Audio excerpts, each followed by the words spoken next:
জয় রাম, জয় গোবিন্দ। দয়াল গুরুর শ্রীচরণে রইল শতকোটি প্রণাম।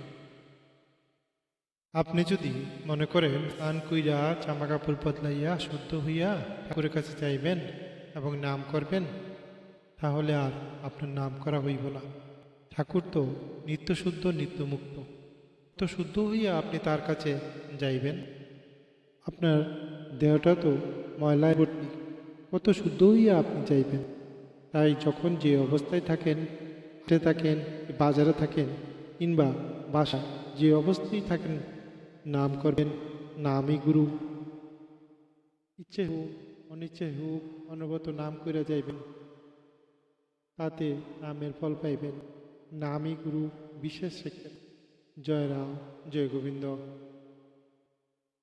ছোটদের বড়দের সবার রাম ঠাকুর, পৃষ্ঠা সংখ্যা 31।